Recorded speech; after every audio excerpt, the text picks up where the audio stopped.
I've modded yet another budget mechanical keyboard, and this time it's the Ant Esports MK4000 that I reviewed earlier. I promised I'd make this keyboard sound way better than it was pure stock before giving it away to one of you lucky people out there, and that's exactly what I did. So here's the before and here's after. A full 15-second long ASMR style typing test is waiting at the very end of this video along with the giveaway instructions. But before that, let me walk you through the steps involved of how I modded this particular bad boy. Now if you watched my previous K630 modding tutorial, the steps might look a lot familiar. The main differences being I used electrical tape this time around instead of masking tape for the tape mod, and I also swapped out silicone grease for Krytox 205G0 as the main lubricant. Alright, so I started with the bare bones chassis, having already removed the keycaps, switches and the stabilizers. The next step was to remove the 13 screws that are holding the top plate in place. All you need is a basic Phillips head screwdriver. The top plate comes off quite easily, and I also removed these semi-translucent plastic pieces from the bottom plate. Spoiler alert, this step was actually quite pointless. You don't need to actually remove them.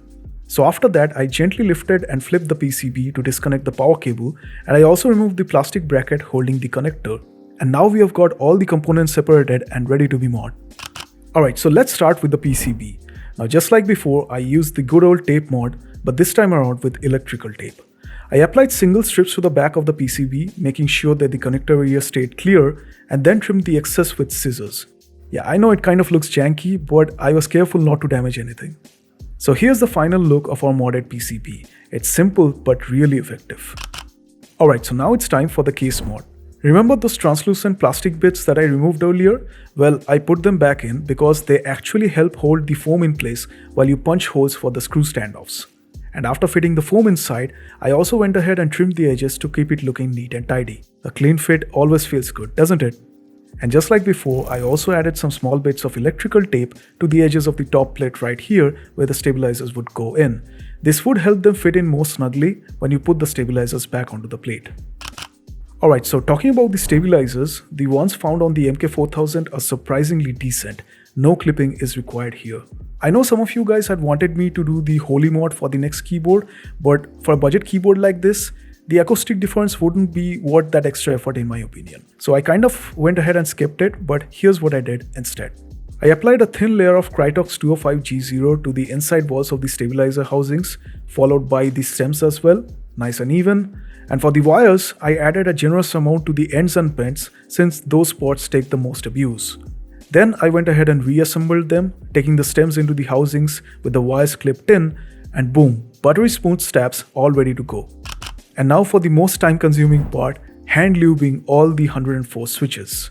Now these are the same Outemu red switches from my previous tutorial videos, so I'm dropping in some footage from that tutorial. Again, the only difference this time being the Krytox 205G0 instead of silicone grease. Alright, now it's time to put everything back together. So let's mount the modded stabilizers onto the top plate like so. Then let's reconnect the power cable, drop in the top plate back onto the case, and then finally reinstall the switches and the keycaps. And I also went ahead and did a couple of off-camera mods with this keyboard, like adding these thin slices of foam under the spacebar key, and I also added bits of masking tape under the spacebar keycap to further dampen its sound. And the end result being I'm really happy with the way each of these stabilizers turned out. Take a listen for yourselves. So there you go. Another budget mechanical keyboard modded by yours truly for less than $10 US. And this thing is now ready to be shipped out to one of you lucky people out there. So if you want to win this modded keyboard, all you need to do is drop a comment down below to enter the giveaway, and the winner will be selected by the end of this month. Keep an eye out on my socials and the YouTube community tab for more updates. And with that being said, I hope you guys enjoyed watching this video, and here's that promised ASMR typing test. Enjoy.